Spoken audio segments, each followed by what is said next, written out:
Yeah, big nasty Hall of Fame Tampa Bay Buccaneer fan, baby. This is Mike Allstott, Tampa Bay Buccaneers, and you're listening to the Cannon Fire Podcast. Cannon Fire Podcast, brother. You ain't listening, and you're missing out. Woo! This is Rhett from the Cannon Fire Podcast, and I am so excited to tell you guys about our newest sponsor, the East Bay Buccaneers. The Bucs are a Florida nonprofit organization sponsoring youth cheerleading for ages 5 to 15 and full contact football teams for ages 5 to 14. Right now, registration is open and teams are looking for athletes and cheer coaches. Register now, but hurry, teams are filling up fast. Climb aboard and join the crew. Fire the cannons and go Bucs.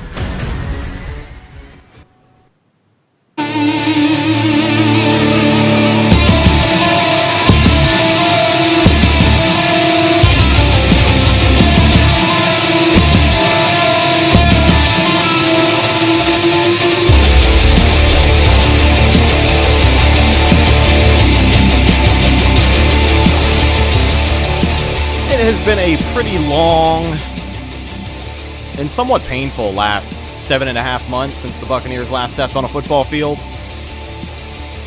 And Evan, you're not going to believe me, but when I say this, we're about 4 weeks away from Bucs football. Are we not? They're going to be taking the field August 9th. Yep. Against the Pittsburgh Steelers in their first ounce of preseason action. Yep, less than a month. And I'll be there. All right. But I'm excited. So with all of that being said, welcome back to a brand new episode of the Cannon Fire Podcast. We are here with you today for episode 60. We've got an action-packed show lined up for you. It's been a little while since we've talked, but hopefully we'll make up for that today.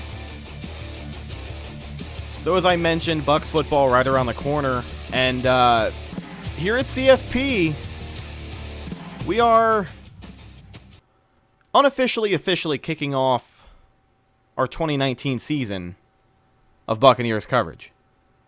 Mm-hmm. So yeah, here it is. You're going to see some more content from here on out throughout the rest of the 2019 season. It's a new year, and we are very, very excited. Welcome back to the show. If you're new around here, I am your host, Rhett. Joined alongside me, as always, my good buddy and co-host, Mr. Bucs Football, Evan. And, Evan, how you doing today, man? Doing just fine. How are you? I'm doing good. I'm just really excited. like I know we haven't recorded in a while. I know schedules have conflicted, and we haven't really been able to get on here and vent about this team in a while, but I'm more excited now than I have been all offseason because I just come to the realization that in less than a month, man, in 2 weeks, yep, these guys will be in training camp. Mm-hmm. We'll get to see what they're all about, and we'll get to see how everyone does come the preseason. Because, I mean, you know, preseason games don't matter, but it's nice to see your team do good, and you want to see guys like Devin White, other rookies that were signed just recently. You want to see those guys do well. So yeah, man. Another big reason we haven't put a show out lately is it's been a pretty slow time for news. I think from here until training camp, it is still going to be a pretty slow time for news. You're not going to see any more splash signings. We're past that. It's over. Well, you'll see some guys traded, and we'll get to that in a minute. But what we do here on CFP is we try to bring you up to speed on everything Bucs news. It has been a slow time for Bucs news, but we do have some stories for you. First and foremost, Buccaneers cornerback starting is, I don't know, that's to be debated. But Buccaneers cornerback Ryan Smith has been suspended the first 4 games of his season for violating the NFL policy on performance-enhancing substances. So, I don't know what he was doing, but he wound up getting suspended 4 games. Smith is eligible to participate in all offseason and preseason practices and games. He will be allowed to return to the team September 30th, following the team's Week 4 game at the Los Angeles Rams. And before we jump into this, we just got to clarify, this is something the Bucs knew before the draft, right? They just decided this was the week to lay it on us? Yes, yeah. Greg had basically said that the Bucs had known about this for a while because a lot of people were saying, "Oh, now that Ryan Smith might be out of the picture, maybe you can bring in a guy like Morris Claiborne." The only way I can see a guy like Morris Claiborne being on the team is if one like Hargraves or Carlton Davis, if one of those guys goes down, and then if they're out long term, then I could see it. But yeah, the Bucs didn't sign Morris Claiborne knowing Ryan Smith was going to get suspended. So when he's officially suspended, I don't know why they would anyway. Right, and that's something else to think about too. You know, those two names you brought up, Vernon Hargraves and Carlton Davis, they're going to be coming back this year. I'm more confident in both of those guys starting than I am over Ryan Smith. So when you look at, you look at him being suspended, it's not exactly a big blow to the cornerback position. It hurts because it's nice to have depth out there. And it hurts the special teams as well because he's a very good special teams player. That's one thing he doesn't get a lot of credit for, and he is. He's a really good special teams player. That 2016 unit that the Bucs threw out there with Ryan Smith, Josh Robinson, and Russell Shepard, that was one of the best units cover in the league that year. So yeah, and that's teams he'll be missed way more than in the cornerback room. And that's what I was going to bring up too, was just that stint where like the Bucs special teams was pretty underrated for a while. Yeah, you know, they were making plays, they were making highlights. There's one in particular. I know there were a few that year, but there's one in particular you think of. I don't remember. I know you said Russell Shepard, Ryan Smith, of course, part of that unit, but it was like the. I want to say it was Ryan Smith lateraled it backwards, but Brian Anger pinned it inside the 5. They got a good balance, grabbed it at the goal line, and he, like Michael Jackson style, fell into the end zone and tossed it behind him. Yep, right? It was Josh Robinson and Ryan Smith were going for the ball. It was against the Saints. Josh Robinson and Ryan Smith were going for the ball. Ball pops up in the air. Robinson couldn't get to it. Smith standing like running the one. Let's say like this is the one. This is the 10. This is the 1 yard line. This is the plus of having the video portion of the podcast. You get some visual representation here. So he's standing like right there. He laterals it back as he's falling down, and Alan Croft catches it around the 1. So oh yeah, that was a dope play. Pretty exciting play for that season. But yeah, I mean, like you said, having depth is always good, especially in the cornerback room where there could be some injuries. And maybe they do add a guy, but right now they're going to get a look at these guys in training camp, or at least of 1 or 2 preseason games before they do anything. Smith may not even make the team because now like they can cut him and save $2 million if he doesn't make the team. So I think what's going to determine his fate is obviously because he is allowed to participate in training camp and play in the preseason. Okay. That he is, just like Jameis Winston last year. He's allowed to do all that stuff. But he's not, once the preseason game ends, once that last preseason game ends, he's got to go. So, important for him, he has to have a good camp and preseason himself. But also, guys like Jamel Dean, if a guy like Jamel Dean starts to step up, that could mean trouble for Ryan Smith. Well, and you look at Sean Bunting as well. But I look at Sean Bunting as more of almost locked into that starting nickel role. You know, I'm talking about like the 4th corner because if you're thinking about it, you got Carlton Davis and Vernon Hargraves, and then Sean Murphy Bunting, right? So the next one would be either Jamel Dean or Ryan Smith. So, I believe they got a few other guys. Devontae Harris, they have. He could be the 5th or 6th guy.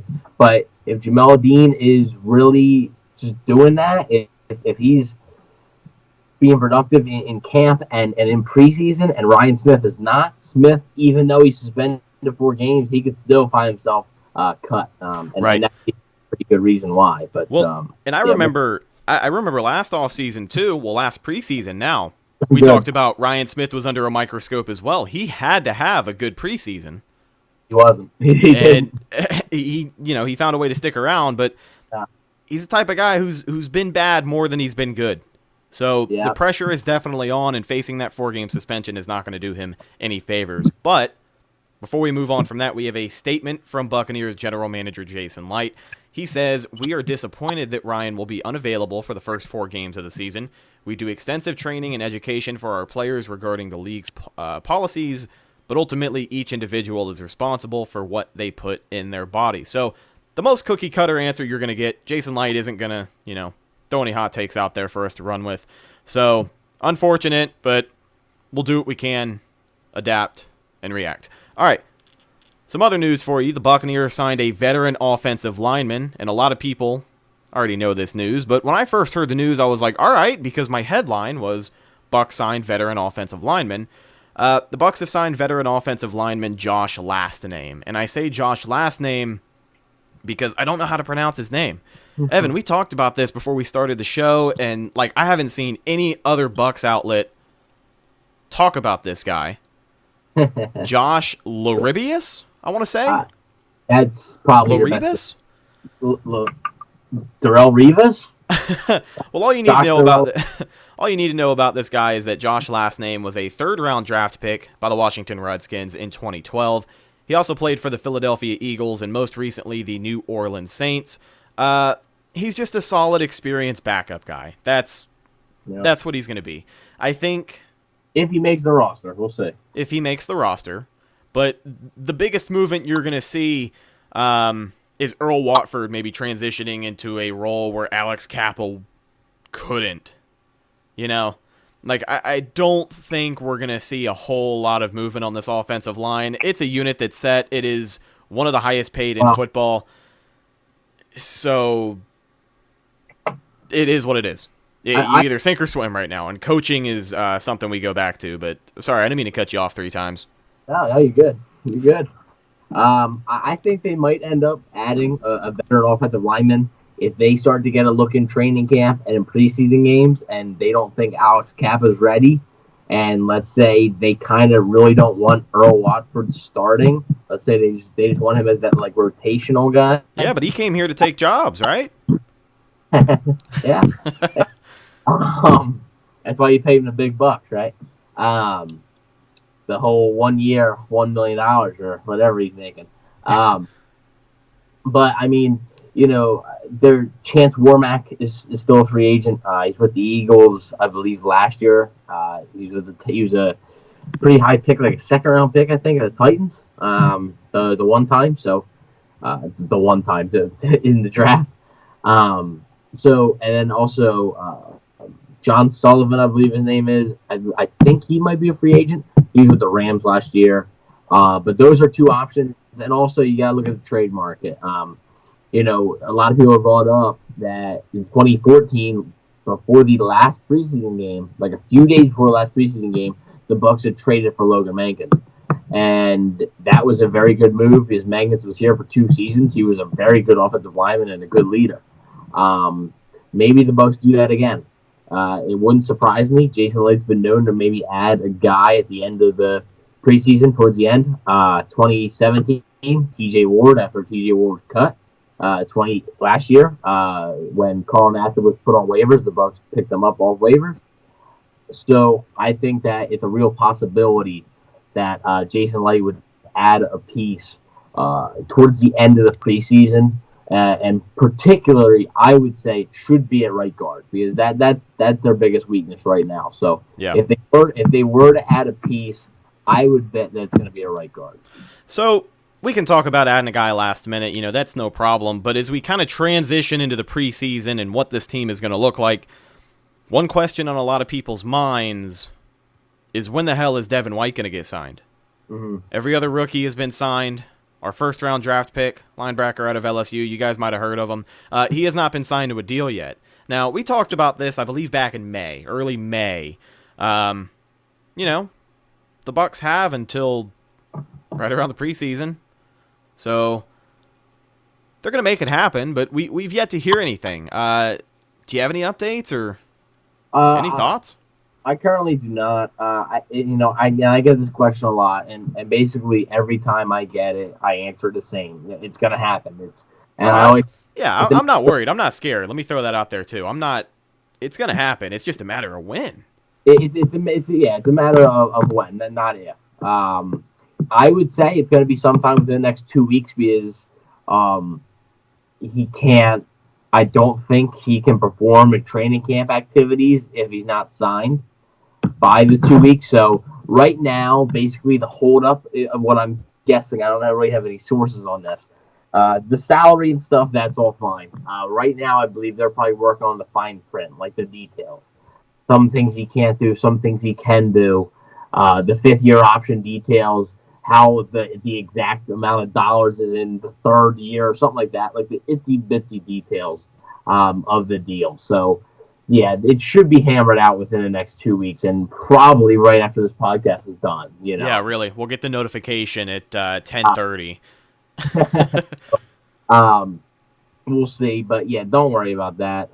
Devin White will be playing, will be participating in training camp. So, yeah, don't worry about that. There's also, I mean, Nick Bosa is not signed. Josh Jacobs just signed. Who else? Daniel Jones isn't signed.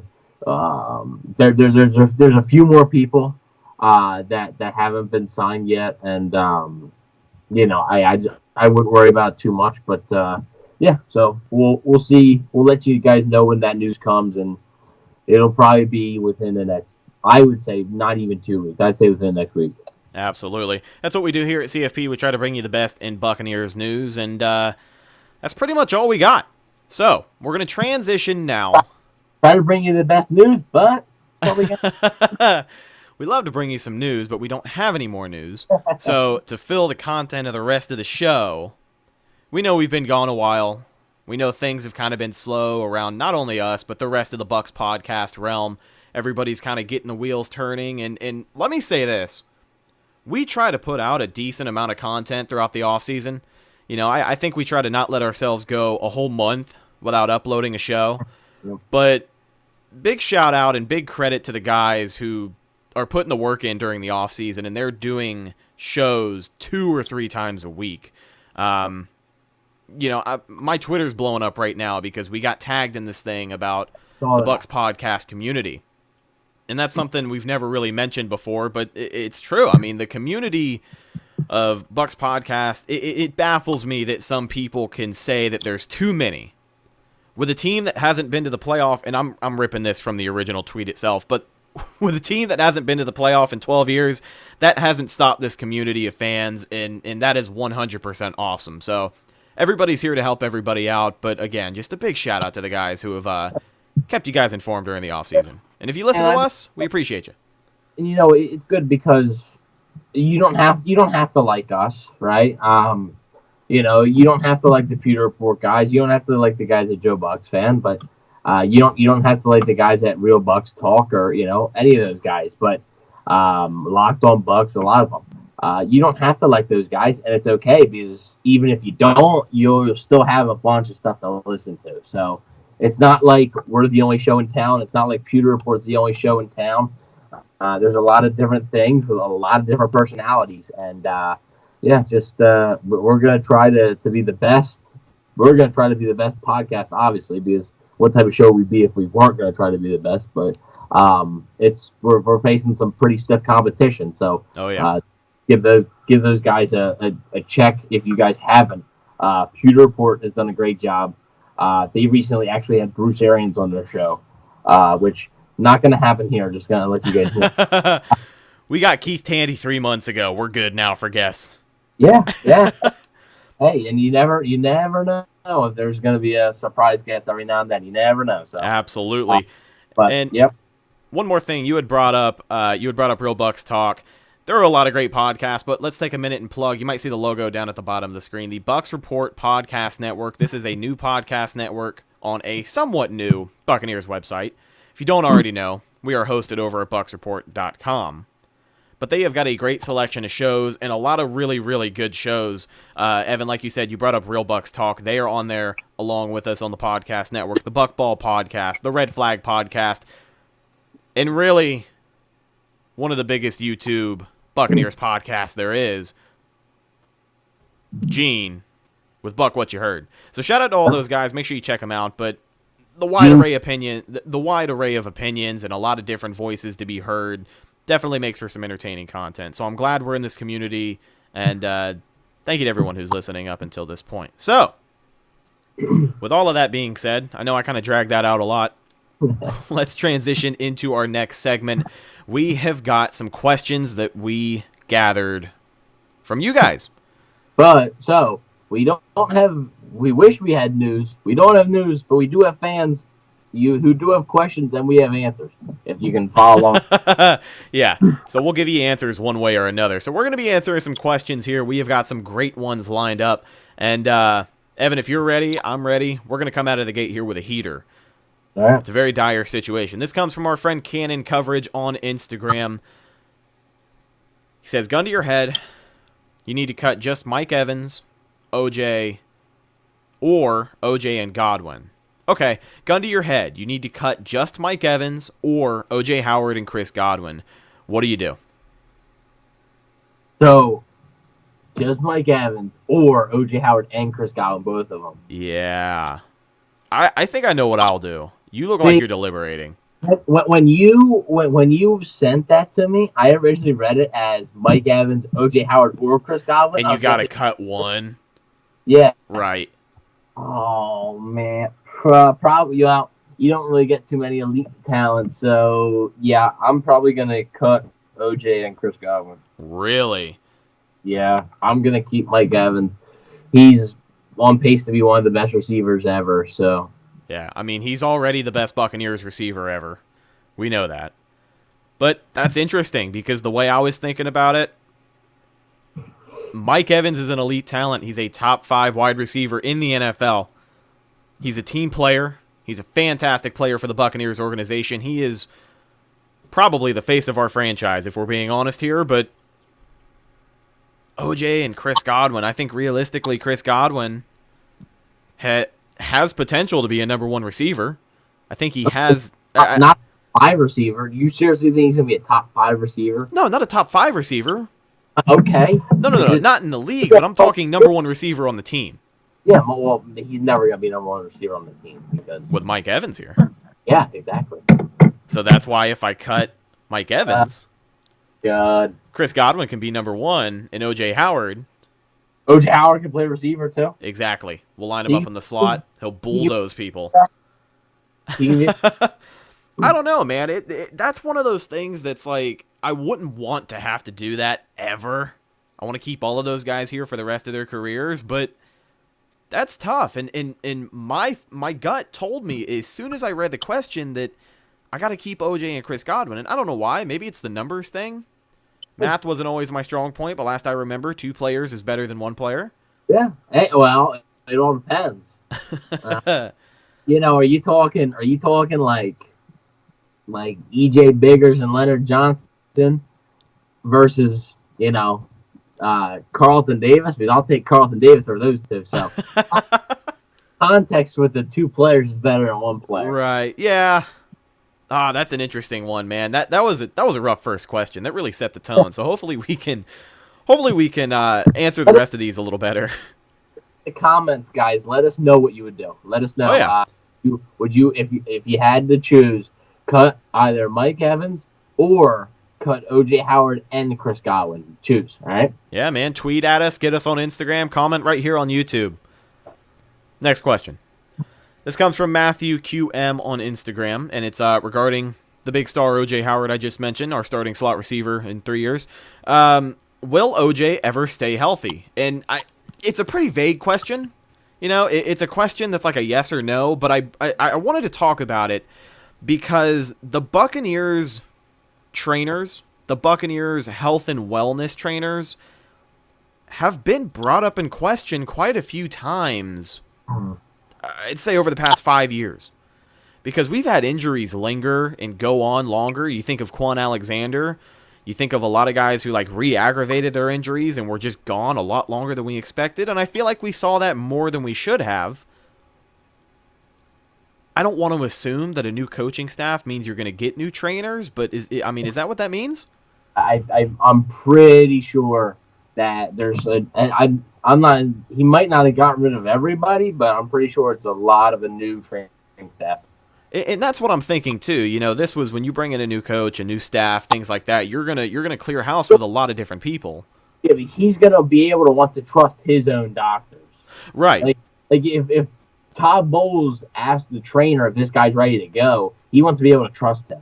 So if he's a guy that Bowles or Arians isn't really familiar with, I don't see how you can trust him. So I would assume that when a coaching change happens, the coaches have trainers come Right, yeah. It's something that's not really talked about a lot, but let's just assume that it does, right? With every new coach, you get new trainers, new health guys, whatever. So the Buccaneers doctors and trainers have been brought up in question in the past. You can only assume that a new staff brought in by BA, a guy who, has forgotten more football than we could ever know. Yeah. You think the medical staff is going to be a little better and be able to keep him healthy, right? I want to say that. The big thing with me, a lot of people bring this up. I said to draft O.J. Howard in your fantasy draft, right? Just do it. And a lot of people said, well, I don't know if I do that because he can't play 16 games. And I look at that as, yes, he has finished on IR the past 2 seasons. The first year, I feel like if they were in a playoff push, he could have played another game or two. And the second year, I feel like, too. None of these injuries were ACLs. Like, none of these injuries were major injuries. They were lingering injuries that did hurt, and it would have impacted his play, yes. But if they were in contention, I feel like it'd be more like he'd actually try to play. Right. Say he's not trying, but so I'm not really concerned about his health. I think he's going to play a full 16 games this year, and even if he doesn't, the Bucs have a great backup plan and Cameron Brate. So absolutely, that's the least of my concerns with O.J. Howard. Right. I just bring it up. It's an interesting talking point. I brought up the medical staff because, you want to assume they're going to be better, and I think that's going to play a bigger role than maybe some people would expect or even know, because like we said, it is something that isn't really talked about. But an interesting question from Matthew QM. Now, staying on the topic of injuries, which is never good, we have got a question from Manserman on Instagram. He says, do you think we will get decent pressure on a quarterback with JPP out? I think so. Well, if you guys have listened to the show since JPP got in his accident, that's the one thing that's worried me is where is the pass rush going to come from? And, it's a lot of – I feel like this season it could either go really good or it's going to go really bad because I feel like a lot of it is you hear the word hope a lot. The Bucs hope that Cairo Santos or Matt Gay steps up and takes the kicker job. The Bucs hope that Bruce Arians will turn around James Winston. The Bucs hope that Peyton Barber and Ronald Jones will take that next step. If you don't have hope, what do you got? The Bucs, that's just too much hope, man. The Bucs hope that with better coaching, they don't have to make barely any changes to an offensive line that was horrible last year. But right. with better coaching, they hope that it'll be better. They hope that the pass rush will be better. When you just lost a guy with 12.5 sacks last year, I mean, you didn't cut him or anything, but it's an unfortunate injury. And they hope that Carl Nassib keeps developing, and they hope that Shaq Barrett just was under a cloud of Von Miller in Denver. So right? What you're saying is that there's – and, I mean, I can see exactly where you're coming from. I know exactly what you're saying. But what you're saying is that there's nothing definitive about this Bucs team other than Mike Evans being an elite wide receiver. Mike Evans being an elite wide receiver, and Levante David being an elite linebacker. Those are the only two things that are definite on this Buccaneers team, from my point of view. Chris Godwin, everybody says, oh yeah, he might not be the best number 2 wide receiver in the world. I think he will be very good. But I'm just saying, don't be shocked if it doesn't work out, O.J. Howard, I think O.J. Howard is probably another one of the definite that if he stays healthy, I think he's going to be one of the best. But, yeah, there's just a lot of hope. So to answer that question, it does concern me. Where's your sacks coming from? It's going to have to come from Carl Nassib, Shaq Barrett, and you're going to have to blitz a lot, which leaves your corners on an island, and you have nothing but young corners. So that does concern me a good bit. I got you. I don't exactly agree with you. I mean, I can see exactly where you're coming from. On the Chris Godwin thing, I think we sit a little different on that. But, hey, we embrace diversity on the show. I think he will be. He'll be a good number 2 receiver. I'm not saying he's not. I'm just saying that I can't sit here and say he will definitely be the best, a good number 2 receiver. I can't do it. No, you don't think him staying healthy all season can be a good number 2 receiver? Definitely. He can. I will not say definitely will. He can. I won't say will. I'm not going to say he will be. I'm going to say he can be. Like, I think he can be. And I honestly, if I'm expecting him kind of to be, but it wouldn't. I'm not gonna say he's definite. Like, Mike Evans elite, yeah, definitely, right? Like, I don't like Mike Evans had a down year like 3 years ago and still had over 1,000 yards. Like, that's like a definite. Like, right. All right. Obviously, injuries don't count for none of this. You can't predict injuries. So, like Mike Evans, that's a definite. Levante David, I think that's a definite. O.J. Howard, if he stays healthy, that's a definite for me. Chris Godwin, I haven't seen enough of him at number 2 receiver last year to say that definitely when I hope so, but I haven't seen enough. That's the biggest thing with me. I haven't seen enough. So no, I get you. We've gotten way off topic with this question. So, Rhett. No, you're good, man. How this defensive line is going to get sacked without their top pass rusher, and the next pass rusher, I believe, got 6 sacks. Oh, the other thing they're hoping that with a new coaching staff, Noah Spence turns it around. Noah Spence is my guy, but I don't know. It's a lot of hope to be putting in on one season. Yeah, I see exactly where you're coming from. I honestly do. It just, damn, that made for a good discussion. All right, so well, the biggest thing, one last thing. You're not going to hear too many there may be 1 or 2 things on a Super Bowl contending team that they say, I hope this happens. Right. I hope the right side of the line is all right. Because if that's all right, we're going to be rolling. Mm-hmm. With the Bucs, 6 or 7 things. That's a lot. Yeah. You hope James Winston is good. If he's not, you're going to suck. You hope that the offensive line is good. If it's not, you're going to suck.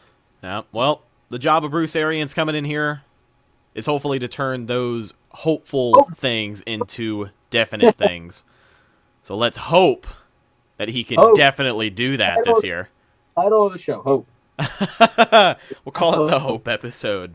So, transitioning on to our next question. This one involves a guy that I cannot stand when I see him take the field. I hate this guy with every fiber in my being when I see him step onto a football field. You know why? Because he always finds a way to kick our ass. And you know who I'm talking about? Wait, can I guess? I'll give you 3 guesses. I feel like you can guess because I've brought him up before. 3 guess? He's in our division. Like this current show, you brought him up? Not this current show, no, but I've brought him up in the past about how much I hate seeing him step onto a field. He's in our division. That's the only hint I'm going to give you. Okay. I'm trying to think of the questions I got. Oh, God. Alvin Kamara. No. He's up there, but no. Christian McCaffrey. Nope. He's not a running back. He's not. What? Cam Newton. Oh, well, Cam Newton's top of the list by default. But the guy I'm talking about plays on the same team as Alvin Kamara, and his name is Taysom Hill. Ah. I cannot stand. I cannot stand. I know what question you're talking about now, but I wouldn't have guessed that. So this next question involving Taysom Hill comes from JLD5413 on Instagram. He says, will Nick Fitzgerald develop into the Bucs version of Saints Taysom Hill? Now, a lot of people might be like, who the hell is Nick Fitzgerald? Nick Fitzgerald is the undrafted free agent the Buccaneers picked up. He plays quarterback out of Mississippi State. This is an interesting question because it's been posed before, and we have seen that Nick Fitzgerald is prepared to embrace diversity, is how it was put. So we talk about the evolution of the NFL and the way games are played. We talk about positions that don't even have names yet, like Taysom Hill. Yep. So with the talent this guy has, I don't know. I mean, if he makes the team, have they Do we know anything about what they've tried with him? If they're ready to embrace diversity?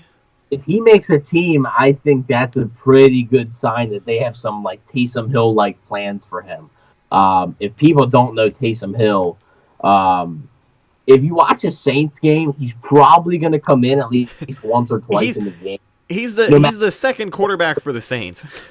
Yeah, pretty much. Like, well, second with Teddy Bridgewater, but so basically, Taysom Hill is a guy who's just an extremely athletic guy, not the best quarterback, honestly. He's like a Lamar Jackson.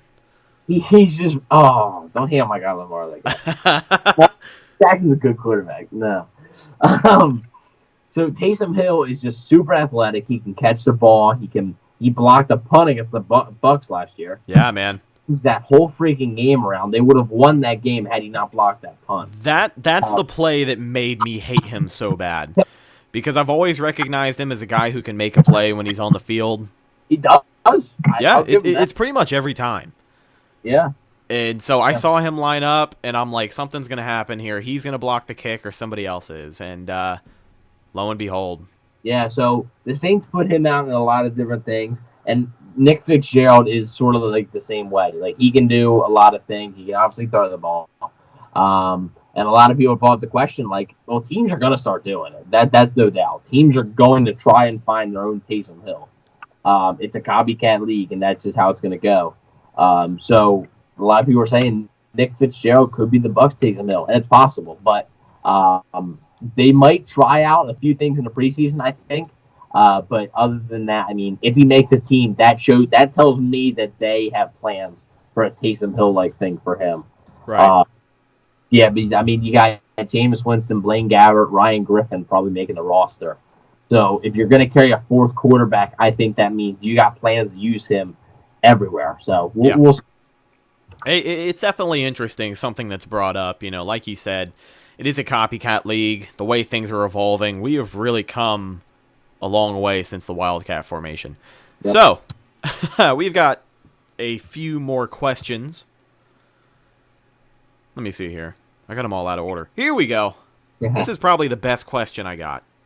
Yeah. This comes from our boy Randy Ram 81. Now, Randy Ram is a good friend of the show.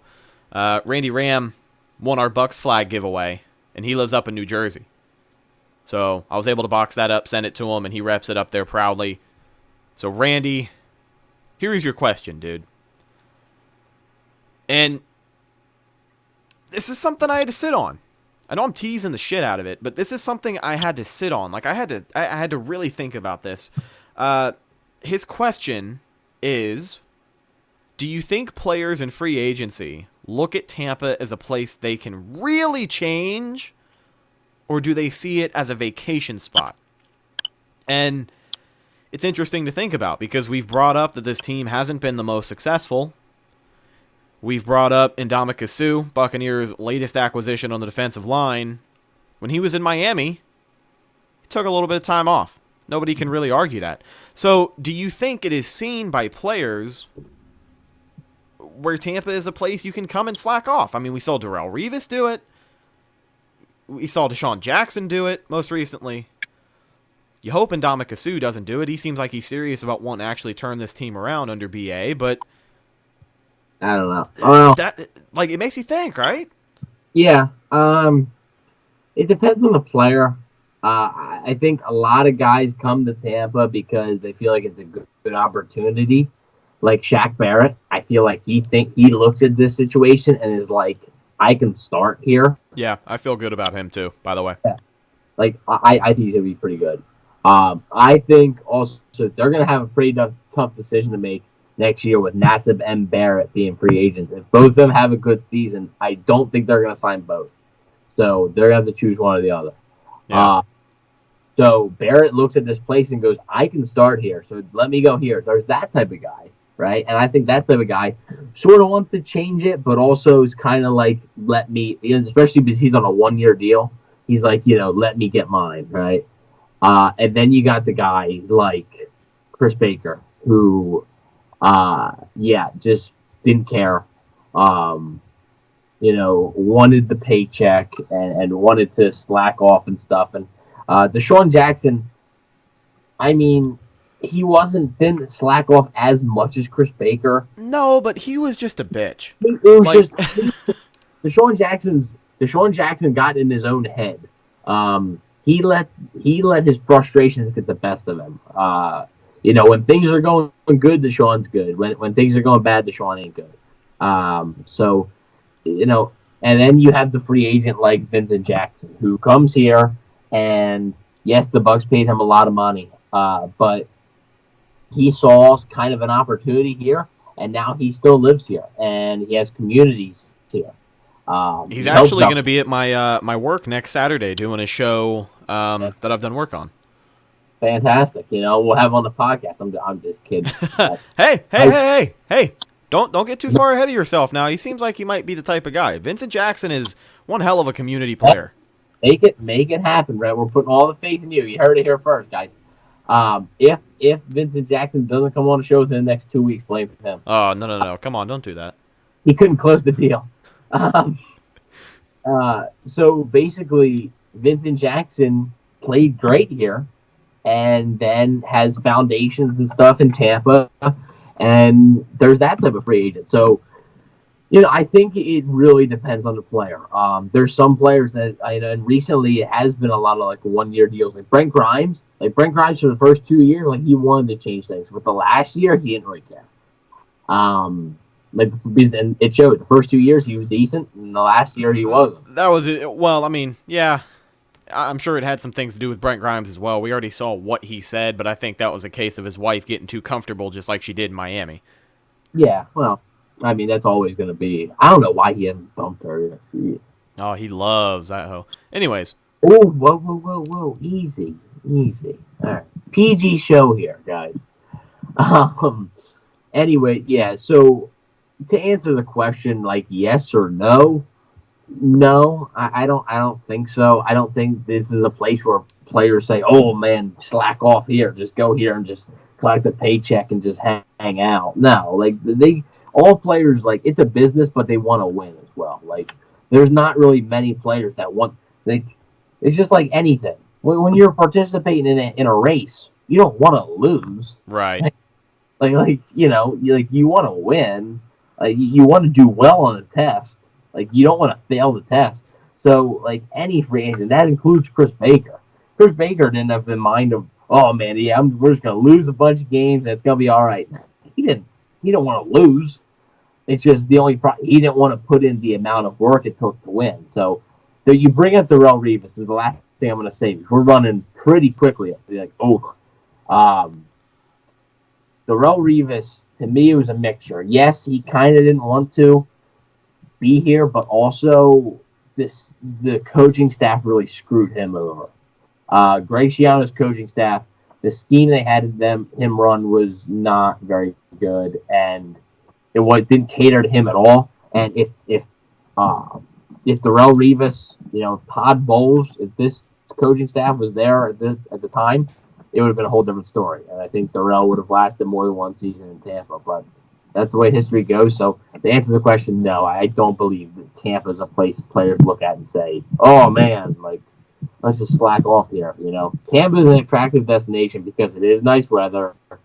It's probably a good opportunity to get the playing time, and there's no state tax. So right, yeah, and I mean, it's hard to think that there's players that look like who look at any NFL team like that. I mean, sure, you've got your longer tenured guys on a Super Bowl team might giggle and laugh at.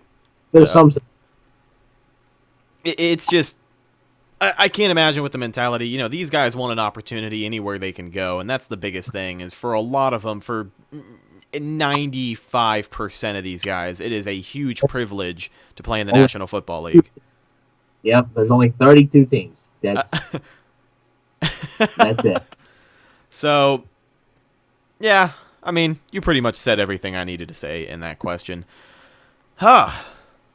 Man, I'm tired. So, that's pretty much everything we've got for you today, ladies and gentlemen, here on episode 60 of the Cannon Fire Podcast. But before we get ready to get out of here, we have a quick announcement for you. As you guys know, we are officially kicking off our third season of Buccaneers coverage. You're going to see more content out of the show as the season starts to pick up. But with the season right around the corner, we do something this time of year. Typically every year. We haven't always been right. Never right, actually. Never right. But if you know what I'm alluding to, I'm telling you that our season prediction show is next week. I'm going to be excited for it. I think, Evan, I don't know. Should we do this one live? We can talk about it, maybe. Yeah. It's interesting. Right? It's interesting. Got to find a time. But just want to announce to everybody that, like I said, the season prediction show is going to be coming up sometime next week. So if you want to drop your season predictions as well, you can either do it this week or next week, either or. Guys, we cover it all. We do game by game, and how, like, if we say they're going to win, why they're going to win. If they say they're going to lose, why they're going to lose. We don't just say, oh, that's a win, loss, win. No, we don't do that. Oh, no, definitely not. We're going to do offensive player of the year, defensive player of the year, offensive rookie of the year, which I started thinking, I don't know if we should do offensive rookie of the year because they only drafted one offensive player. We'll just do Bucs rookie of the year. All right, yeah, and when we do comeback player of the year and breakout player of the year. So be on the lookout for that, guys. That's also Bucs MVP. But yeah, I mean, I was checking out the bullet points you had sent me. You literally sent me a text that's like, here's how I think we should do the season predictions. And it's game by game, offensive player, defensive player, rookie of the year, breakout player, and Buccaneers MVP. So, all that and more to look forward to next week on episode 61 of the Cannon Fire Podcast. But with all of that being said, ladies and gentlemen, that's just about going to do it for this episode of CFP. Thank you so much for listening, whether you were watching with video on YouTube or Bucs Report, or listening over on iTunes, Spotify, and the rest of our outlets. Thank you so much to everyone listening. You can find the show on social media. We're on Facebook at Cannon Fire Podcast, Instagram at Cannon Fire Podcast, and Twitter is just Cannon Fire Pod. You can follow my co-host Evan on social media. Twitter, he is on there as Evan_WhatTheBuck, WTB, as well as Bucs Wave, formerly Bucs Football, but you can find him on Instagram and Twitter. And you can follow me on Instagram and Twitter at Retticus, RHETTAKUS. Actually, it's above our heads on the video, so make sure you tune into the video. Thank you so much, everyone, for listening into the show. It's been awesome, and we are so excited to get this season underway. Until next time, I am Rhett, signing off for Evan, and we'll talk to you next time. Go Bucs!